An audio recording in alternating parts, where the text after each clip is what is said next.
इस कार्यक्रम के पुण्यार्जक हैं श्री छवि कुमार सेठी, फर्म अमर रोलर, फ्लावर मिल, गोलाघाट रोड, दीमापुर, नागालैंड 797112।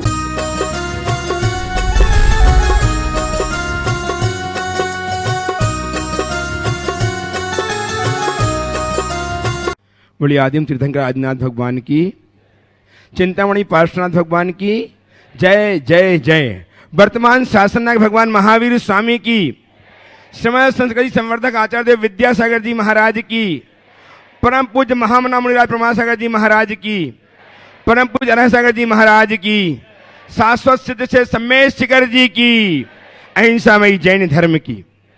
भव्यजनों, आज हम पुनः विराजमान हैं अपने आराध्य भगवान विद्यासागर जी महाराज के परम प्रभावक शिष्य महामना मुनिराज प्रमासागर जी महाराज, जगत विख्यात हैं गुणायतन प्रणेता, संकल्प समाधान प्रवर्तक, भावना प्रवर्तक एवं संप्रदाय समय के रूप में, जिनकी वाणी को सुनकर के आप हम नहीं अपितु पूरा विश्व अपने जीवन को ऊर्जा प्रदान कर रहा है, अपने जीवन को उन्नत कर रहा है। आज हम ऐसे श्री गुरु के मुख से अपनी शंकाओं के समाधान प्राप्त करने के लिए उद्यत हैं, और उद्यत हैं वे सारे लोग जो अपने घरों में बैठ करके पारस चैनल, जनवाई चैनल, आदिनाथ चैनल एवं प्रमाणिक ऐप के माध्यम से अपनी शंकाओं के समाधान प्राप्त कर रहे हैं। आप सब समाधान पाएं, उसके पूर्व मैं चाहता हूं कि गुरुदेव का बड़ा हस्त हमें आशीष के रूप में प्राप्त हो। अतः मेरे साथ उच्चारें, नमोस्तु महश्री, नमोस्तु महश्री, नमोस्तु महश्री। धर्म संस्कृति का सजा भव्य वितान, कदम मिलाकर बह चले धर्म और विज्ञान।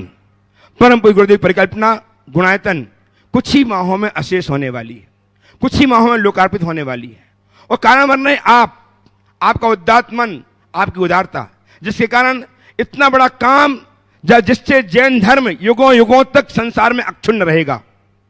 श्रीमान doctor BKD Jain, Gwalior, trustee Gunayatan. मंगल कलश परिवार की अलीगढ़ की ओर से महाराज जी नमोस्तु नमोस्तु नमोस्तु। मैं डॉक्टर राजीव प्रचंडिया, संपादक जय कल्याण श्री।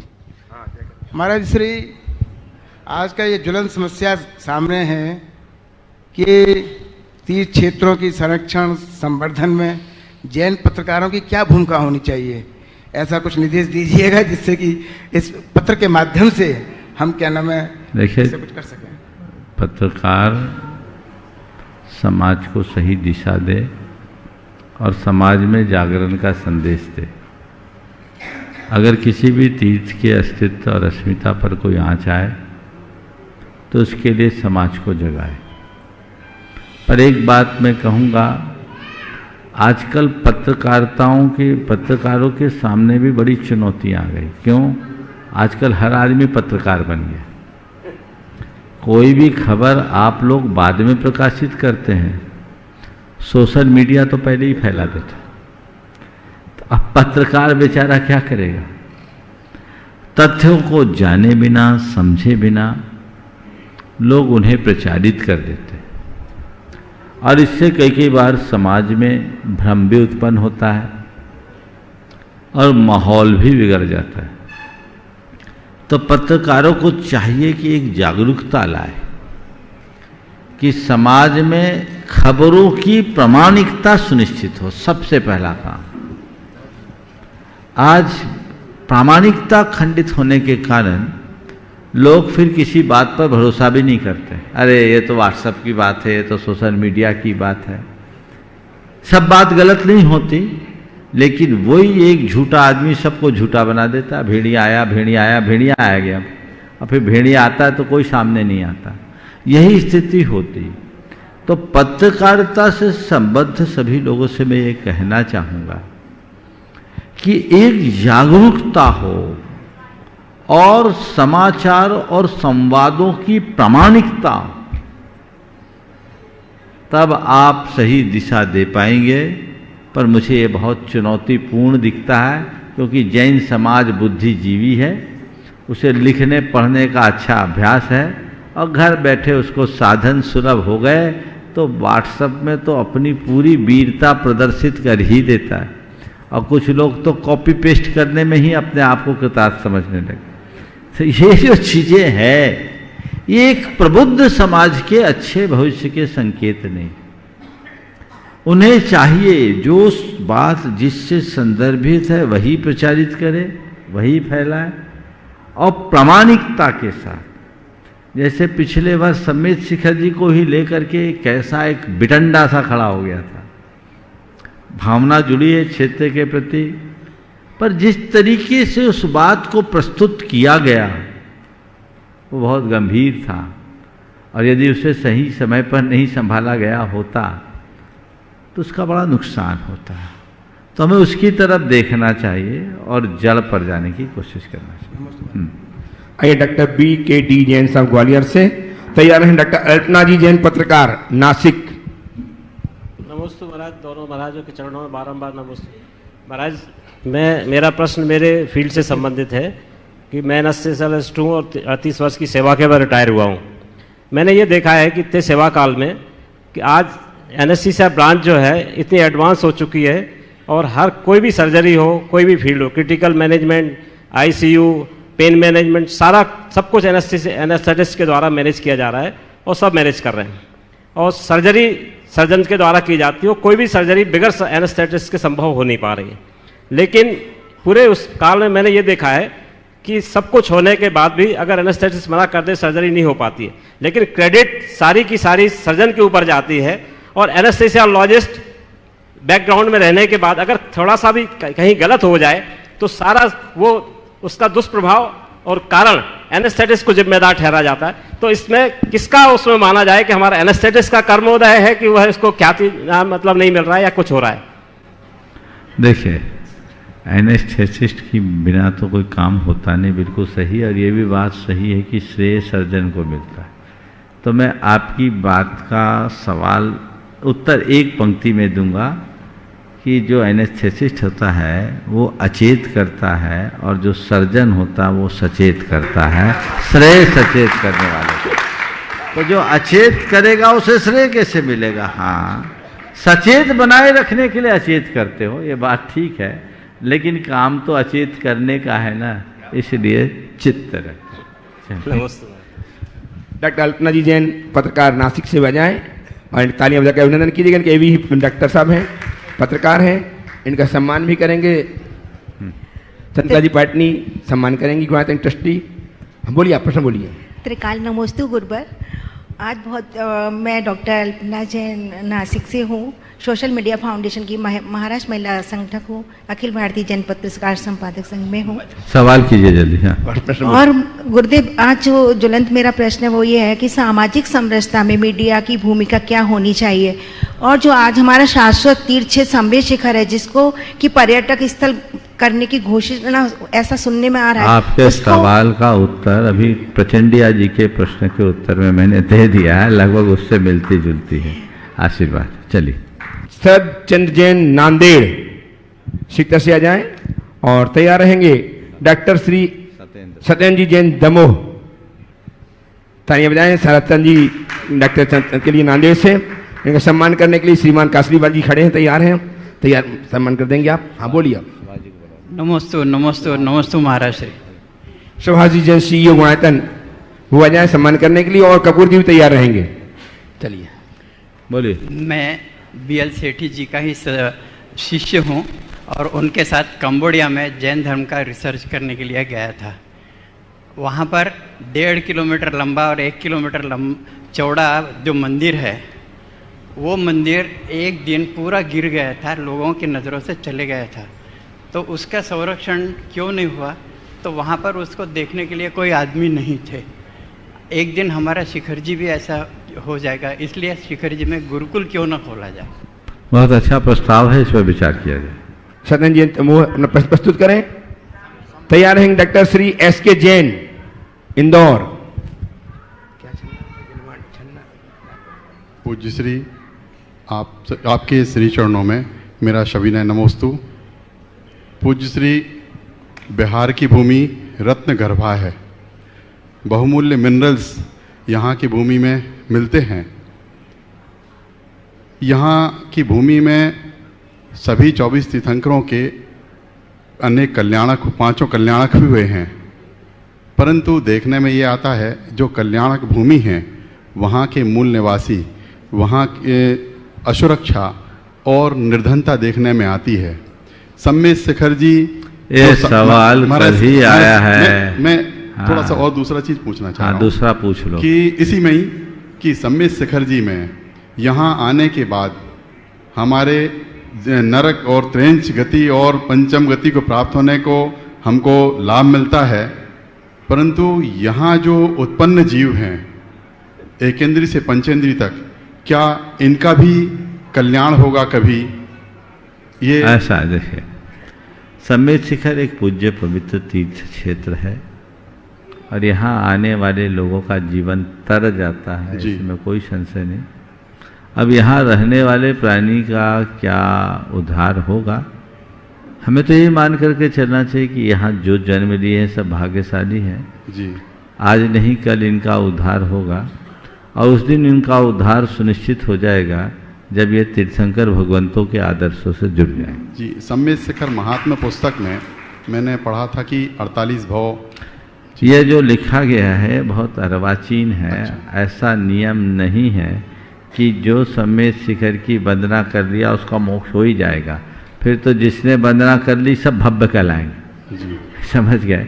ठीक है, महात्म्य में लिखा है सम्मेद शिखर महात्मा, यद्यपि एक अच्छा ग्रंथ है पर बहुत अर्वाचीन ग्रंथ है। उसमें अच्छी बातें महिमा बताने के लिए कहना चाहिए, लेकिन ये बात हजम नहीं होती कि जो सम्मेद शिखर की वंदना करता है वो 48 भव में मोक्ष चला ही जाए। फिर ऐसा कहना शायद कुछ अतिरेक है जी। डॉक्टर श्री जैन वैज्ञानिक इंदौर, आयन का सम्मान करेंगे श्रीमान कपूर जी जैन। दुपट्टा उठा करके, अंग वस्त्र उठा करके सम्मान करें, अपना प्रश्न प्रस्तुत करके समाधान पाएं। हाँ, सवाल कीजिए। तालियां आपकी बजाएं सम्मान में। गुरु जी के चरणों में मेरा बारंबार नमोस्तु। महाराज जी, मैं तत्पाल सूत्र का जैसे अध्ययन पिछले 10 सालों से कर रहा हूँ, उसमें मैंने ये देखा है कि उनके विभिन्न अध्यायों में पर्यावरण के बहुत सारे सूत्र उसमें मेरे को मिल रहे हैं जो कि पर्यावरण में डील करते हैं। तो हम ये कहते हैं कि जैन धर्म जो है, जैन दर्शन जो है वो प्राकृतिक धर्म है एक प्रकार से, और पर्यावरण जो एनवायरमेंटल साइंस है उसको भी हम जब डील करते हैं तो हम प्रकृति के बारे में ही बताते हैं। और इस प्रकार से इनमें जो सिमिलरिटी आ रही है तो उसको हम किस प्रकार से उसको डिफाइन करें, लेकिन जो साइंस है, विज्ञान, जो पर्यावरण ज्ञान है, उसमें हमको जीव की परिभाषा कहीं नहीं मिलती है। जैन में, जैन दर्शन में मिलती है हमको। आपने जो बात कही है कि जैन धर्म पर्यावरण की बात करता है, पर्यावरणविद केवल पर्यावरण की तो बात करते हैं, प्राणी की भी बात करते हैं, चेतना की भी बात करते हैं, पर जब विज्ञान की बात करते हैं तो वहाँ चेतना नहीं। हमें ये मान करके चलना चाहिए कि हमारा पर्यावरण जड़ और चेतन के सही संतुलन से ही संतुलित होगा, जो जैन धर्म का मूल मंत्र है। यदि आज भी हम जैन धर्म के मूलभूत तत्वों को जन जन तक ठीक तरीके से पहुंचाने में सफल होते हैं तो विश्व के पर्यावरण की सारी समस्याएं न केवल छीन होती है अपितु हमारा मार्ग भी प्रशस्त होता है। लेकिन महाराज जी, मेरा एक था कि जो चेतना जिसको हम बोलते हैं, इसको हम किस प्रकार से हम डिफाइन करते हैं? देखिए, चेतना विज्ञान की पहुंच से परे है। विज्ञान भी हम अपने जैन दर्शन में भी देखते हैं। चेतना तो उपयोग मैं बताया है चेतना को। हाँ। दर्शनों उपयोग, ज्ञान उपयोग। ये जो सवाल कर रहा है कौन कर रहा है? नहीं, ये तो कौन कर रहा है? ये तो मैं ही, मतलब चेतना है। बस तो फिर अब चेतना के बारे में बताने की क्या जरूरत है? वो केवल अनुभव गम है, बताने की जरूरत नहीं। नमस्ते। सत्येंद्र जी का सम्मान करेंगे श्रीमान कपूर जी और कमल जी पाटवादी साड़म। कमल जी पाटवादी साड़म हो गया। अगले प्रश्न के लिए उपस्थित हों श्रीमान आगम जी चैतन्या जी जैन, ज्ञानोदय बेंगलुरु से, और तैयार रहेंगे श्रीमान दीपेश जी जैन दमोह से। नमोस्तु महाराज जी। मेरा प्रश्न था हमारे जैन धर्म और भारतीय सेना बल से संबंधित। तो जैसा कि हम सभी ने शास्त्रों में पढ़ा है और हम सभी ने शास्त्रों में ये व्याख्यान भी देखा है कि जैसे कि अगर कोई सेना में सैनिक जो लगा हुआ है और उसकी मृत्यु देश की जो सेवा करते हुए होती है, तो वो वीर गति को प्राप्त होता है या देव गति को प्राप्त होता है। लेकिन अपने जैन धर्म या शास्त्र में या अपने व्यक्तिगत जैनों का माइंडसेट देखें तो कोई भी जाना नहीं चाहता, ना ही कोई प्रमोशन करता है। तो महाराज श्री, क्या ये जैनों की विचारधारा है या मानसिकता है, ये यूं ही बनी रहेगी? देखिए, आपके सवाल का सार ये है महाराज कि जी, सेना में हमें अपनी सेवाएं देनी चाहिए कि नहीं। तो पहली बात तो यह है कि धर्मशास्त्र की दृष्टि से देखा जाए तो सेना में सेवा देना कतई बुरा नहीं है, बल्कि ये राष्ट्रीय कर्तव्य भी है। हम अगर अपने इतिहास को पलट कर देखते हैं तो अनेक वीर योद्धाओं ने अपनी सैन्य शक्ति का प्रयोग किया और देश के लिए, राष्ट्र के लिए अपनी सबको समर्पित किया। जैन पद्म पुराण में बहुत अच्छी बात लिखी है कि किसी युद्ध के मैदान में यदि कोई योद्धा जाता है तो एक और उसकी धर्मपत्नी विजय का सेहरा लेकर के प्रतीक्षारत रहती है, तो दूसरी ओर स्वर्ग की स्वरांगना, क्योंकि ये रक्षा के लिए उठाया गया कदम है और अपने देश की रक्षा करना प्रत्येक का कर्तव्य है। तो यदि कोई व्यक्ति सेना में जाता है तो कतई बुरा नहीं। आज भी अनेक लोग हैं। अब आपको लगता है कि कम लोग हैं, लेकिन कम जैन ही कम है तो सेना में जाने वाले भी कम होंगे। इस पर भी इनके कुछ तथ्य हैं। मैं बता रहा हूँ, पहले पूरी बात सुनिए। जैन ही कम है तो जाने वाले कम होंगे, पर अभिनंदन वर्धमान जैसे लोग तो जैनों के बीच से गए ना, जिनने कम होकर के भी सब में अपना नाम जगा दिया। इसलिए ये मत सोचना कि जैन जाते नहीं हैं, जैन जाते हैं। राणा प्रताप का सेनापतित्व किया था भामाशाह ने, आबू में भी, आबू के मंत्री ने भी यही किया था। ऐसे अनेक वीर योद्धा हुए हैं इतिहास में जिन्होंने, चामुंड राय खुद सेनापति था, मंत्री था, जहाँ जब जरूरत पड़ी है तब उन लोगों ने किया है, इसमें कोई दोष नहीं। नमोस्तु महाराज श्री, मेरा ये प्रश्न है इससे रिलेटेड, जैसे कि हम अपना जैन समाज की पॉपुलेशन देखें तो जनसंख्या 1% से भी कम है जैनों की, लेकिन जो टैक्स भरने के मामले में 25% पूरा इंडिया से सबसे ज़्यादा टैक्स भरते हैं जैन समाज से देखा जाए, और ये टैक्स का पैसा इंडियन आर्मी को जाता है, बहुत मैक्सिमम अमाउंट इसका। तो मेरा तत्व ये है कि जैसे जैनों में जीतो जैसी संस्था चल रही है, देखिए वैसे ही अपन मिलिट्री, ऐसा है, बहुत सारी चीज़ें यहाँ इस मंच के विषय नहीं है। पहली बात तो जैन लोग टैक्स देते हैं, पर ये केवल व्हाट्सएप का मैसेज है कि 24% टैक्स जैन लोग देते हैं, ये तथ्यात्मक नहीं है। अगर हम इसके पूरे आंकड़े देखेंगे तो बहुत बड़ा आंकड़ा है, इसलिए इसको ठीक तरीके से करें। जो मेरा पक्ष था मैंने रख दिया, आगे चलिए। दीपेश जी जैन उपस्थित हों, तैयार हैं श्रीमान सिद्धार्थ जी, शोभा जी कासलीवाल, कानपुर प्रशासक गुणायतन। गुरुदेव के चरणों में मेरा और मेरे परिवार की तरफ से बारंबार नमोस्तु नमोस्तु नमोस्तु।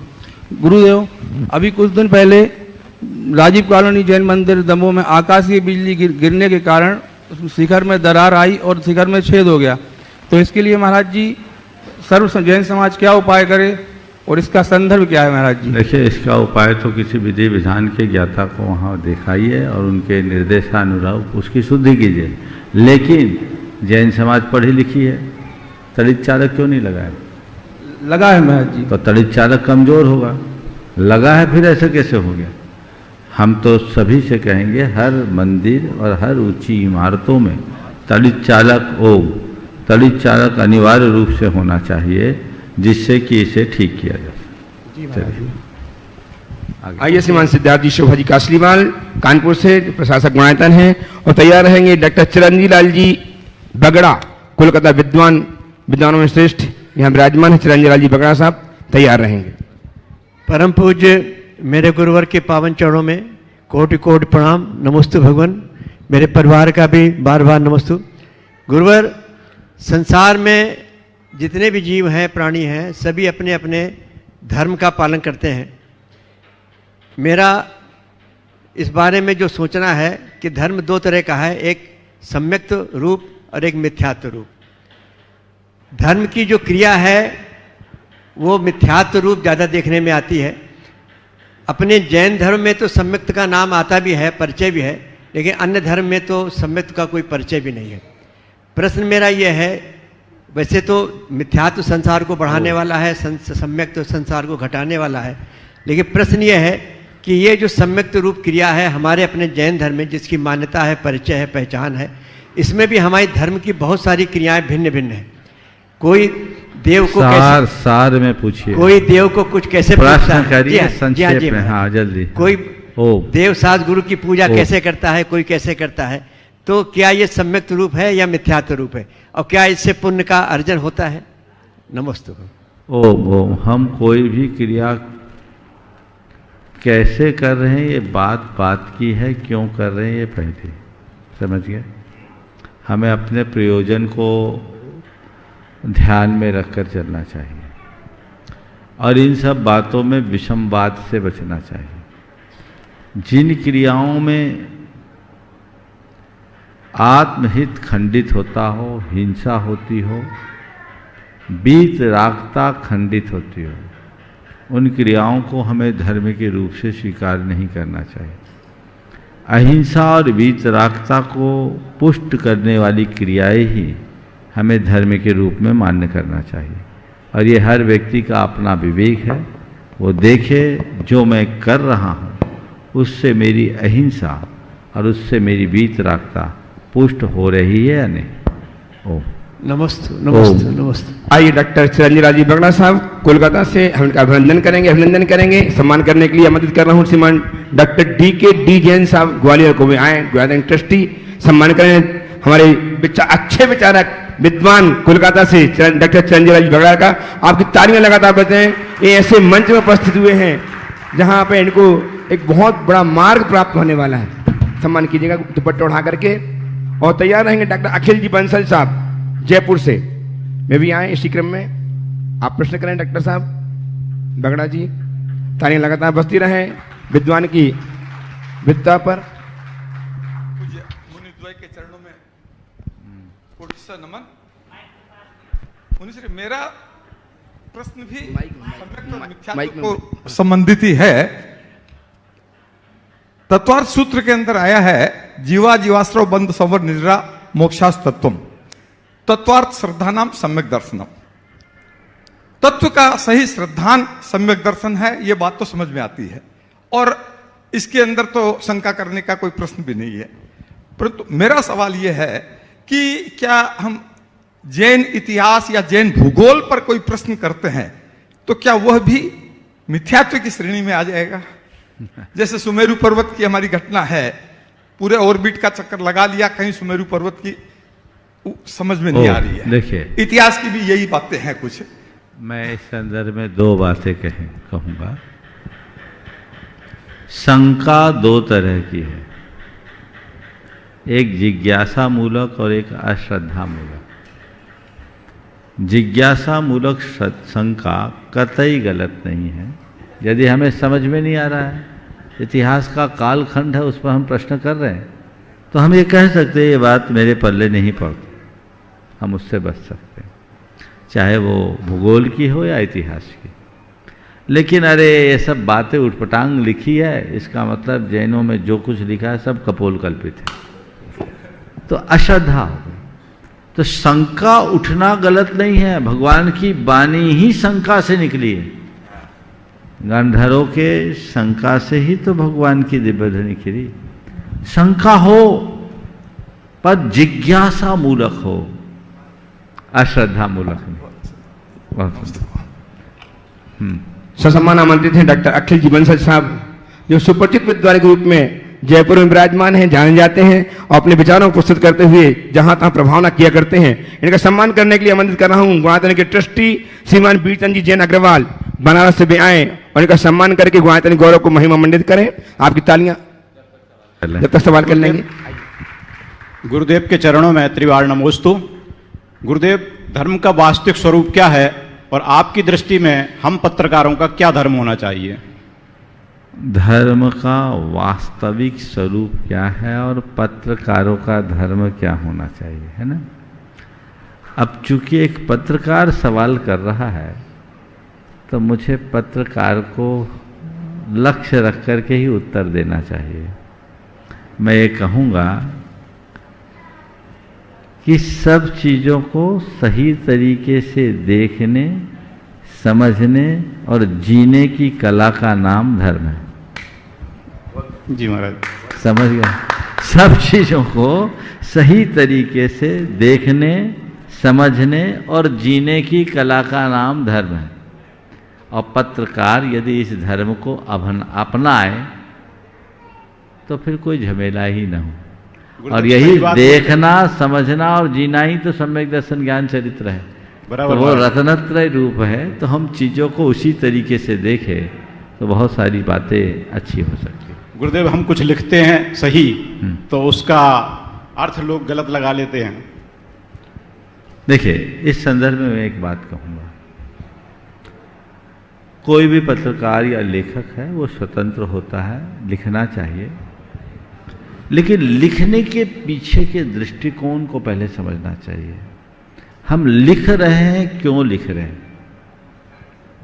अगर हम दिशा बोध देने के लिए लिख रहे हैं तब तो ठीक है, लेकिन लिखने से लोग दिशा भ्रमित हो तो हमें सोचना है। हमें रोशनी फैलाना है, हमारा लक्ष्य ये होना चाहिए। रोशनी फैले, अंधेरा मिटे, बस यही ना हमारा उद्देश्य। हमारा अगर उद्देश्य कोई व्यक्ति विशेष हो जाए, हमारा उद्देश्य यदि कोई संस्थान विषय हो जाए, हमारा लक्ष्य, हमारे लेखन का विषय यदि कोई पंथ विशेष हो जाए, तो यदि ऐसा हुआ तो हम तटस्थ नहीं हैं। हम लेखक हैं, हम चिंतक हैं, हम विचारक हैं। सही तरीके से सही बात लोगों तक पहुंचाएं और मन को तटस्थ बनाएं, यही रास्ता। जी गुरुदेव। महाराज श्री के कमल रूपी चरणों में बारंबार नमोस्तु नमोस्तु नमोस्तु। महाराज श्री, मेरा प्रश्न है, एक अंतर्वेदना है, जैसा जैन शास्त्रों में वर्णन है, झुटलाया नहीं जा सकता, त्रिलोक का इत्यादि का, यानी जैसे हम भूगोल भी कह सकते हैं, जो कुछ जैसे भी जियोग्राफी। तो लेकिन एक चीज आड़े आती है और उसका उत्तर कहीं या तो हमारे और हमारे साधु और समाज दोनों के ही समझने में कहीं चूक है, पूरी चीज स्पष्ट नहीं हो पा रही है। जिस प्रकार से रात दिन का वर्णन भरत क्षेत्र, विधेय क्षेत्र में अंतर के हिसाब से इत्यादि जो वर्णन आता है, वो परिवर्तन, वो चेंज और टाइम का हेर फेर हमको थोड़ी थोड़ी दूर पर नजर आ जाता है, जैसे यूपी, बंगाल या दिल्ली, मतलब ये सब भी नजर आ जाता है। फिर अमेरिका, इंग्लैंड और इंडिया, ये सब तो है। तो किस तरह से सामंजस्य बैठाया जाए, कहाँ चूक है, कैसे शोध खोज की जाए? देखिए, भूगोल और खगोल के विषय में मेरा एक अपना चिंतन है। हम लोग इस भूगोल के साथ विज्ञान और खगोल के साथ विज्ञान को जो जोड़ने की असफल कोशिश करते हैं, मेरी दृष्टि में वह अप्रयोजनीय। क्यों? क्योंकि हमारे शास्त्रों में दो प्रकार की पृथ्वियों का वर्णन है, एक शाश्वत और एक अशाश्वत। बहुत ध्यान से सुनिएगा, मैं एक विशेष बात कह रहा हूं। हमारे शास्त्रों में पृथ्वी का वर्णन है शाश्वत पृथ्वी और अशाश्वत पृथ्वी। भरत और ऐरावत क्षेत्र के आर्य खंडों में काल का प्रभाव पड़ता है, ये अशाश्वत धरा है। और हमारे शास्त्रों में जो वर्णन है वो सब शाश्वत धरा का है। बात समझ रहे हैं? हमारे यहाँ शाश्वत पृथ्वी का वर्णन, उसमें इतना भर लिख दिया कि भरत ऐरावतियो वृद्धि रासो सत्सम्याभ्याम उत्सर्पणी अवसर्पणीभ्याम। हम रह रहे अशाश्वत धरा में और वर्णन पढ़ रहे शाश्वत धरा का। और इस शाश्वत धरा के वर्णन में हमें एक विशेष बात ध्यान रखना है। हमें पता है जब ये धरती में भोग भूमि थी, धरती सपाट थी, आपने भी तिलोपनिषद आदि ग्रंथ पढ़ा होगा। भोग भूमि के काल में ये संपूर्ण धरती सपाट थाली की तरह, भोग भूमि से जब कर्म भूमि के रूप में परिवर्तन हुआ तो एक बहुत बड़ा प्राकृतिक परिवर्तन हुआ। ये धरा 1 योजन ऊपर उठी। तो ऐसा तो नहीं है कि तस्तरी की तरह ऐसे उठ गई हो, नीचे से कोई ने जैक लगा दिया। एक भौगोलिक परिवर्तन। हमारे शास्त्रों में ऐसा वर्णन आता है कि हमारे कुलकरों ने बोला ये सूरज है, ये चांद है, इनको देखो, ये पहले भी थे, हमको दिखते नहीं थे, अब दिखने लगे, इसको देख के घबराओ मत। ये पर्वत है, इस पर चढ़ना उतरना सीखो, पहले नहीं थे। ये नदियां बह रही है, इनको नावों से पार करो, ये पहले नहीं थे। पहले बारिश नहीं होती थी, अब छत्ता लगा करके काम करो। ये कुलकरों ने सिखाया ना। इसका मतलब ये सब चीजें पहले नहीं थी। तो मुझे ऐसा लगता है कि जब धरती 1 योजन ऊपर उठी तो इस 1 योजन ऊपर उठने से भरत क्षेत्र और ऐरावत क्षेत्र के आर्य खंडों का शेष जम्बूद्वीप से संबंध टूट गया। और उस 1 योजन ऊपर उठने से बहुत ज्यादा ऊर्जा का विस्फोट हुआ होगा। आज थोड़ा सा भूस्खलन होता है, भूकंप आता है, ज्वालामुखी फूटते हैं, तो क्या होता है? हुआ होगा। तो उससे बहुत सारी चीजें संरचित हो गई होगी। मैं होगी बोल रहा हूं क्योंकि शास्त्र नहीं है, इसलिए है नहीं लगा रहा। हो सकता आज जो प्लेनेट्स हमको दिख रहे हैं ना, ये उसी प्राकृतिक परिवर्तन का परिणाम हो। और उसमें जो धरा उठी, उससे अनेक क्षुद्र पर्वत और उपसमुद्र उत्पन्न हो गए। ये जितने भी समुद्र है, उपसमुद्र है और पर्वत है, ये क्षुद्र पर्वत है, हिमवानवादी नहीं है। इसका सारे जम्बूद्वीप से कनेक्शन कट गया और जो परिवर्तन हुआ उसे प्लैनेट्स बन गए हो और पृथ्वी ने ग्लोबल शेप ले लिया हो और हम इसी दुनिया तक सिमट गए, हमको बाकी का पता नहीं। ऐसा भी तो हो सकता है। काश भरत और ऐरावत क्षेत्र में होने वाले काल परिवर्तन का विस्तृत विवेचन करने वाले ग्रंथ हमारे पास उपलब्ध होते तो आज हमारे पास सब सवालों का उत्तर है। तो हमें वही देखना है। इस काल के अंत में जब छठा काल आएगा, 7 प्रकार की कुवृष्टियां होगी, धरती 1 योजन नीचे तक चकनाचूर हो जाएगी, फ्लैट होगी। ये भी तो पड़ा है, फिर उठेगा। तो ये एक परिवर्तन है सृष्टि का। इसलिए इनमें उलझने उलझाने से कोई फायदा नहीं। लोग मुझसे कहते हैं पृथ्वी गोल है या चपटी है। हमने कहा दुनिया गोल हो या चपटी, हमें तो अपना गोल देखना, बाकी बातों में दिमाग नहीं लगा। डॉक्टर DK जी जैन साहब ग्वालियर ट्रस्टी गुणायतन का सम्मान करेंगे। दुपट्टा उठा करके हम अभिनंदन करें, इनका तालियां बजा करके अभिनंदन कीजिएगा। और आमंत्रित कर रहा हूं डॉक्टर रीना जी सिन्हा मुंबई, ये आए, अपना प्रश्न प्रस्तुत करें, आशीर्वाद प्राप्त करें। और इनका सम्मान करने के लिए चंद्रिका जी पाटनी रांची गुणायतन ट्रस्टी ये आएंगे सम्मान करने के लिए इनका। चंद्रिका जी पाटनी गुरु जी के चरणों में नमस्तु नमस्तु नमस्तु। गुरु जी मैं जैनी नहीं हूँ, कुछ ही दिन हुए मैं यहाँ से जुड़ी हूँ और मैं जैन धर्म शास्त्र के बारे में जानना चाहती हूँ। समझ नहीं आता कहाँ से शुरू करूँ। देखिए, अगर जैन धर्म की आधारभूत बातें आप जानना चाहती हैं तो मैं तो आपसे कहूँगा आप जैन तत्व विद्या एक बार पढ़ लें। सारा बेसिक फंडामेंटल आपका क्लियर हो जाएगा और चीज़ें समझ में आ जाएंगी। सम्मान करें चंद्रिका जी पाटनी गुणायतन ट्रस्टी सोसाइटी कराची। और तैयार रहें डॉक्टर मीना जी जैन उदयपुर, इनका सम्मान करने के लिए आमंत्रित कर रहा हूं ब्रती बहन शकुन दीदी को, जो ट्रस्टी गुणायतन है सागर से। ब्याह सम्मान करेंगी मीना जी का, डॉक्टर मीना जी का। तालियां आपका अभिनंदन करेंगी। मीना जी का जो है पहुंची, अपना प्रश्न प्रस्तुत करें मीना जी। नमस्ते गुरुदेव। आज के युवाओं ऐसे मानते हैं जो धर्म में ज़्यादा इंटरेस्ट नहीं लेते हैं, वो सोचते हैं कि मुनिराज या भगवान के ऊपर भी उपसर्ग आते हैं, मतलब कर्मों का फल तो सबको मिलता है, तो हमको प्रायश्चित या प्रतिक्रमण करने की क्या जरूरत है, ऐसा मानते हैं। तो मेरा जवाब क्या होना चाहिए उनको बोलो, ये बताओ बीमारी होती ही है तो दवाई खाने की जरूरत है क्या? बोलो। अभी कोरोना आया, जी महाराज जी। सब चपेट में आने वाले हैं, सब चपेट में आने वाले हैं, ये बात तो थी ना, महामारी है। तो भी अपनी इम्यूनिटी को बिस्टअप करने के लिए आप लोगों ने कुछ एडिशनल चीजें ली कि नहीं ली? तो कर्म का उदय सबको आना है, आना है, आना है, लेकिन फिर भी कर्मोदय से हमारी हार ना हो, इसलिए अपनी आत्मा की ताकत तो बढ़ाना है ना। और आत्मा की ताकत कैसे बढ़ेगी? तुम्हारे त्याग तप संयम से ही तो बढ़ेगी, और उसी के बल पर हम कर्म का निवारण करेंगे। दूसरी बात, कर्म हम पर भारी पड़ता है, ये सत्य है, लेकिन ऐसा नहीं है। यदि हमारी चेतना जग जाए तो हमारी आत्मा भी कर्मों पर भारी पड़ जाती है। बस साधना का मतलब ही ये है, कर्म की शक्ति को कमतर करके चेतना को प्रखर बनाना।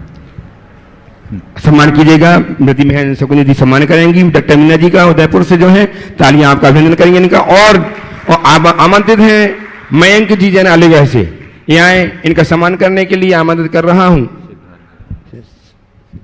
सिद्धार्थ जी कासलीवाल कानपुर प्रशासक गुणातन, आ जाए सिद्धार्थ जी सम्मान करने के लिए, सीखता से आ जाए। और जब तक आप प्रश्न करें अपना तैयार रहेंगे श्रीमान अशोक जी सुषमा जी सिंघई खुरई प्रश्न के लिए। उदय मुनि राजों के चरणों में मैं शत नमोस्तु अर्पित करता हूँ। गुरुदेव, मैं शिक्षा के क्षेत्र से हूँ। मेरा एक प्रश्न है कि जैन धर्म का मनोविज्ञान शिक्षा के क्षेत्र में कैसे उत्थान को पा सकता है? जैन धर्म का मनोविज्ञान शिक्षा के क्षेत्र में कैसे उत्थान को प्राप्त कर सकता है? सबसे पहली आवश्यकता है जैन मनोविज्ञान को ठीक तरीके से समझने और उसे प्रस्तुत करने की। जैन मनोविज्ञान को अगर हम आधुनिक मनोविज्ञान के संदर्भ में देखते हैं तो पाते हैं कि जैन मनोविज्ञान आधुनिक मनोविज्ञान से भी बहुत गहरा है। एक बात मैं आप सबसे कहूंगा कि आधुनिक मनोविज्ञान में आजकल दो बातें बहुत चर्चित है। वह है लॉ ऑफ अट्रैक्शन और the power of subconscious mind की। लॉ ऑफ अट्रैक्शन में वो लोग कहते हैं कि मन की शक्ति बहुत बड़ी है और मन से हम जो सोचते हैं वह सब चीज़ें हो जाती हैं। कहते हैं उनका सिद्धांत है थॉट्स बिकम्स थिंग्स, है ना। अगर हम जैन मनोविज्ञान की बात करें तो जैन मनोविज्ञान भी यही कहता है कि हम जैसा सोचते हैं, बोलते हैं, महसूस करते हैं, क्रिया करते हैं, वैसा हमारा जीवन होता है। आप तो शास्त्री हो, बात को ज्यादा अच्छे से समझ सकोगे। शास्त्रीय शब्दावली में कहूं तो हमारे मन, वचन और काय की क्रिया को योग कहा जाता है, और मन, वचन, काय की क्रिया से होने क्रिया रूप योग से हमारी आत्मा में जो हलन चलन होता है उससे कर्म का आश्रय होता है, और वही कर्म हमारे भावी व्यक्तित्व को निर्धारित करता है। मतलब हमने जैसा सोचा, महसूस किया, बोला या किया, वैसे संस्कार हमारी चेतना में जमे, और वे ही संस्कार कालांतर में फलित होकर के वैसा हमारा व्यक्तित्व बनाए। बात समझ में आ रही है? तो जैन सिद्धांत ये कहता है यद भाव्यते तद भवति। तुम जैसी भावना भाते हो वैसा होता है। भावना योग का मूल आधार ही यही सिद्धांत है। अगर आप आचार्य कुंद के ग्रंथों का आलोढ़न करेंगे तो संपूर्ण समय सार में, बल्कि कुंद वांगमय में एक ही बात है, तू आत्मा की भावना में डूब, आत्मा की भावना कर, आत्मा की भावना कर, आत्मा की भावना कर। आत्मा की भावना में डूबते डूबते तू परमात्मा हो जाएगा, है नहीं? जे आद भावन मिनम निच्चु जुत्तो मुनि समाचर दी, सो सब दुख मोखम पावई अचरेन काले न लिखा। ठीक है, ये अध्यात्म की बात आ गई है। तुमने कोई व्रत लिया और इतना कि मैं व्रत ले लिया और इस लेने मात्र से मेरा व्रत पले? कहते नहीं। क्यों? तुम्हारे मन में अभी व्रत के विरुद्ध संस्कार जमे हुए। जब तक व्रत के अनुकूल संस्कार तुम्हारे भीतर गहरे नहीं होंगे तब तक तुम्हारा व्रत नहीं पलेगा। तो व्रत को पालना है तो संस्कारों को गहरे बनाओ, और संस्कारों को गहरे करने के लिए व्रतों की भावना भाव है। ये मनोविज्ञान।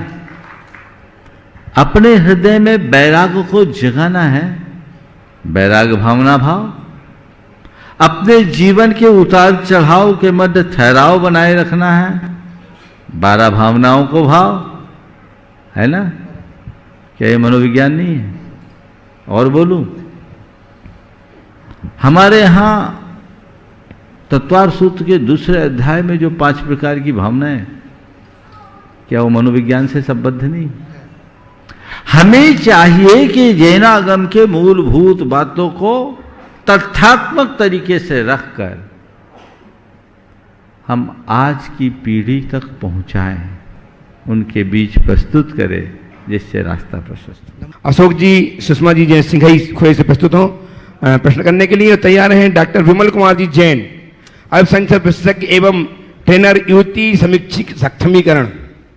श्रीमती गिरनार जी जैन, जबलपुर। दोनों मुनि राजों के चरणों में बारंबार नमोस्तु नमोस्तु नमोस्तु।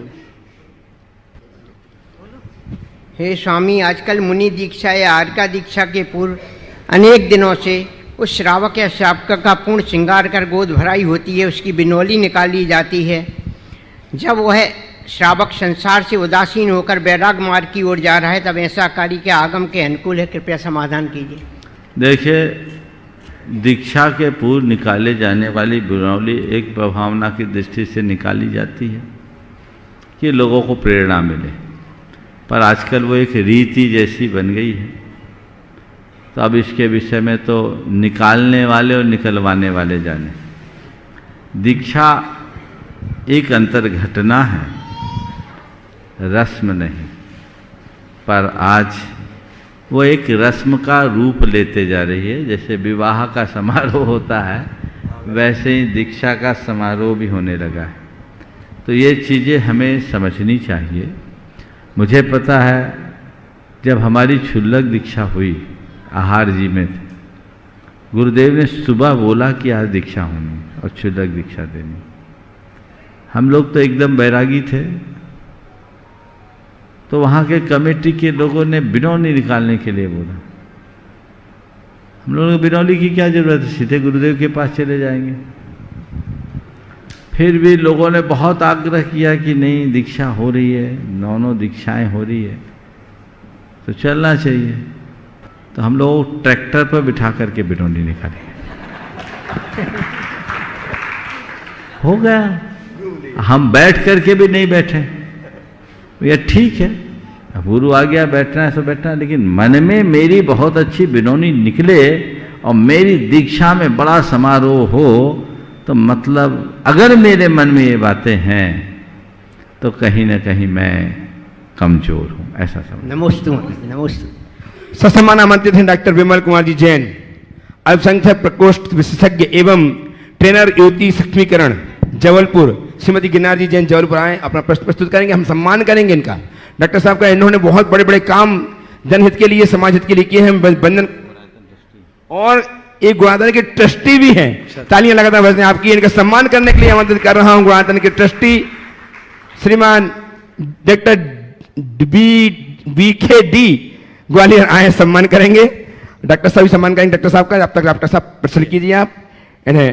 हाँ, नमोस्तु स्वामी, हमारे परिवार की ओर से, आमनपुर जैन समाज की ओर से। महाराज जी, मैंने एक छोटा सा दोहा पढ़ा था, वो मुझे इतना अपील कर गया कि मेरे सामने आया कि सब मैं आपके सामने उसको रखूं। कबीर का ये छोटा सा दोहा है, कबीर कुआं एक है, कबीर कुआं एक है, पानी भरे अनेक, बर्तन में ही भेद है, पानी सब में एक। तो मुझे महाराज जी ऐसा लगा कि जैसे इन्होंने पूरी जैन समाज को अपनी छोटे से दोहे में उतार लिया है। आगमन साप पर्याय पुद्गल आत्मा ही ये दोहे का परिभाषित करता है। मैं फिर से दोहराऊं, सुन लिया। कबीर कुआं एक है, पानी भरे अनेक, पानी सब में एक है, बर्तन में ही भेद है, बर्तन का ही भेद है, पानी सब में एक। तो बिल्कुल सही बात है। कबीर कुआं एक है, पानी भरे अनेक, बर्तन में ही भेद है, सबका पानी एक। बस अगर हम इसे अर्थ में देखें तो ये ऊपर का जो चूल्हा है ना, ये बर्तन है, अंदर का पानी एक है। तो बस उस पानी का हम पान करें, ये अद्वैत की बात प्रकट की गई है। काश हम इसे समझ पाए। बहुत चलो बस एक ही सवाल। डॉक्टर BL जी सेठी जयपुर से ऐसे व्यक्तित्व हमारे बीच में है जिन्होंने गुरुदेव के जीवन पर PhD कराई है और अपने जीवन को धन्य किया है। इन्होंने गौरव प्राप्त किया है PhD कराने का। गुरुदेव के जीवन पर PhD करा करके तालियां लगातार बजती रहे। और सिद्धार्थ जी कासलीवाल इनका सम्मान करने के लिए सादर आमंत्रित हैं। सिद्धार्थ जी कासलीवाल आए और दुपट्टा उठाकर सम्मान करेंगे। आप जब तक प्रश्न कीजिए। नमस्ते गुरुदेव, नमस्ते गुरुदेव। मेरी भावना में लिखा है, गुण ग्रहण का भाव रहे नित दृष्टि दोषों पर जावे। और एक तरफ लिखा कुगुरु कुदेव और कुधर्म। कुगुरु कुदेव और कुधर्म में क्या गुण हो, क्या ग्रहण करें और क्या छोड़ें। और इस प्रकार से अजैन विद्यार्थियों को हम जो PhD करवाते हैं तो उन लोगों को सामने यदि कुगुरु कुदेव और कुधर्म की बात करें तो बड़ा अजीब सा लगता है। तो इसको किस तरह से, जैसे मेरी भावना के अंदर ये बात जो आई है ना, गुण ग्रहण का भाव रहे निर्दृष्टि दोषों पर जावे, तो इसको किस प्रकार से देखिए, आम जीवन में गुण ग्रहण का भाव रहे निर्दृष्टि न दोषों पर जावे, ये होना चाहिए। लेकिन जब हम अपने धर्म मार्ग में, अध्यात्म के मार्ग में, साधना के मार्ग में लगते हैं तो हमें मार्ग का चुनाव जरूर अच्छे से करना चाहिए। कौन सा मार्ग सुमार्ग है और कौन सा मार्ग कुमार्ग है, वो तो हमें देखना होगा। हमें दिख रहा है एक रास्ता साफ सुथरा है और एक रास्ता ऐसा है जो बहुत कटीला है। अब कटीले रास्ते को तो कटीला कहना पड़ेगा ना, कि हम कहें ये रास्ता कटीला है तो भी चलेगा। बात समझ रहे हैं जो कहना चाह रहा हूं? कटीला रास्ता कटीला है और साफ रास्ता साफ है, इसको कहने में कोई बुराई नहीं है। लेकिन ये मेरी व्यक्तिगत बात होगी। मैं अच्छे रास्ते पर चल रहा हूं, मुझे अच्छे रास्ते पर चलना है। कोई दूसरा मुझसे कहे कि तुम इस रास्ते पर चलो, तो भैया मेरा यही रास्ता ठीक है। मैं उसको ये नहीं कहूंगा कि तू कुमार्ग पर क्यों चल रहा है। मेरा ये रास्ता ठीक है, मुझे इसमें दिखता है, तू चाहे तो मेरे साथ चल सकता है। तू जिस रास्ते पर चल रहा है, तेरे पाँवों के खून और छाले ये बता रहे कि तेरे रास्ते ठीक नहीं है, मेरे रास्ते पे आ जा, निष्कंटक चला जाएगा। मैं जो अब मैं आपकी बात कर, मैं जो समझाता हूँ वो बताता हूँ आपको। मैं जो समझाता हूँ किस ढंग से, तो मेरा कितना गलत है कितना बहुत सुंदर बोलिए। है ना, मतलब इसमें एक है कुगुरु कुदेव और कुधर्म। तो कुगुरु का मतलब यह है जो खोटी शिक्षा देवे और जो मार्ग सही नहीं हो वो मार्ग बतावे, वो कुगुरु कहलाता है। बिल्कुल, है ना, ये बताता हूँ मैं। और जैसे मान लीजिए नदी का पानी है, गंगा नदी है, गंगा नदी को देव माना जाता है। गंगा जो है वो तीर्थ है, वैष्णव में माना जाता है। मैं कहता हूँ गंगा तीर्थ है, वो इसलिए है करोड़ों जड़ी बूटियों से जो पानी टकरा करके आता है वो पानी औषधि युक्त हो जाता है, इसलिए उसके स्नान करने से आपके रोग दूर हो सकते हैं। लेकिन किसने मर्डर किया तो उसको सजा मिलेगी कि नहीं मिलेगी? मिलेगी। तो इसी तरह से आप जो है समझो इसको। और कुदेव जिसमें देखिए, बहुत अच्छी बात आपने की। मैं तो ये चाहूँगा एक बार डॉक्टर BL जैन साहब का जोरदार कर्तव्यनिष्ठ स्वागत करें। इन्होंने अपने जीवन काल में अनेक शोध करवाए हैं और ये निरंतर आगे करते हैं। शोध खोज की दृष्टि है। जो आप बात बोल रहे, मैं वही बात आगे बताना चाह रहा था कि हम मार्ग और कुमार्ग का बोध करते हैं। हम किसी व्यक्ति को अच्छा और बुरा नहीं कहते हैं, व्यक्ति की वृत्ति को और अच्छा बुरा जरूर कहते हैं। हम देव का, हम गुरु का और धर्म का आलंबन लेते हैं अपने कल्याण के लिए। हम काठ की नाव का आलम्बन लेंगे, पत्थर की नाव पर नहीं बैठेंगे। तो हमें ये बोलना जरूरी है कि ये काठ की नाव है, ये पत्थर की नाव है। भैया पार उतरना है तो काठ की नाव पर बैठो, अब पत्थर की नाव पर बैठने वाला तो डूबता ही है। इतनी समझ तो हमें देना है। आपकी बिल्कुल सही अप्रोच है, जो बात आप कह रहे हैं बिल्कुल ठीक है और हमें उसी तरह से देखना चाहिए। एक राजा के कुछ लोगों ने कान भर दिए जैनों के विरुद्ध कि जैनी लोग हमसे विरुद्ध हैं, वे तो न सूर्य को तर्पण देते हैं न गंगा को अर्घ चढ़ाते हैं। तो जैनियों के बीच कोहराम मच गया और जैनों में एक विद्वान थे, बड़े अनुभवी। उन्होंने कहा कोई बात नहीं, मैं राजा साहब को जाकर वस्तु स्थिति बताता हूँ। राजा के पास गए, राजा ने बोला ये सब क्या माजरा है, तुम्हारे यहाँ सब उल्टा पुल्टा होता है। बोले नहीं महाराज, आपको गलतफहमी कह दी। किसने कहा कि हम इन्हें नहीं मानते? हम सूर्य को इतना पूज्य मानते हैं कि उसके डूब जाने के गम में खाते तक नहीं। सूर्य को इतना पूज्य मानते हैं कि उसके डूब जाने के गम में खाते तक नहीं हैं, और गंगा को इतना पवित्र मानते हैं कि उसमें नहाते तक नहीं। ये लोग सूरज को अर्घ भी चढ़ाते और डूबने के बाद खाते हैं, गंगा को पवित्र कहते हैं और उसको ही गंदा बनाते हैं। इनको सुधारिए तब इनकी श्रद्धा सही होगी। समझ गए? तो रास्ता हमें उसी तरीके से देखना चाहिए। धर्म का जो आध्यात्मिक रूप है वही वास्तविक रूप है, जिसे हमें ठीक तरीके से प्रस्तुत करना चाहिए। समय आज आप सबका हो एक गया। सेकंड थोड़ा सा। हाँ हाँ। एक स्टूडेंट है मेरी, जुबेदा मिर्जा, मोमडन है वो। उसने पीएचडी किया जैन धर्म के ऊपर, और पीएचडी के साथ में उसके यहाँ मोहल्ले में बकरा काटा जाता था बकरा ईद के दिन। तो उसने उसे रोका और कहा कि कुर्बानी आपको देने के लिए कहा है, क्रोध की, मान की, माया की, और मतलब क्रोध, मान, माया और लोभ की कुर्बानी दीजिए। और ये कुर्बानी है, ये कुर्बानी तो जैसे आप अपने लड़के को मार सकते हो क्या इस तरह से कुर्बानी दे करके? बहुत सुंदर। तो उसने उसको बचा दिया। उसके बाद में उसने कभी भी जो है वहाँ ये नहीं हुआ। और उस हस्बैंड वाइफ ने दोनों ने समेत शिखर जी की यात्रा की। बहुत सुंदर, बहुत सुंदर। चलिए स्वागत। सम्मान कीजिए। सिद्धार्थ जी का असली सम्मान करेंगे। ताली लगातार बजती रहे। बीएल सेठी साहब आज जयपुर से हमारे बीच में हैं। आज के इस सत्र को परम पूज्य गुरुदेव के चरणों में नमन अर्पित करते हुए मैं यहीं पर विराम ले रहा हूँ। बोलिए परम पूज्य आचार्य गुरुवत्स्य विद्यासागर जी महाराज। जय जय जय। परम पूज्य महामनामणिराज प्रमासागर जी महाराज की।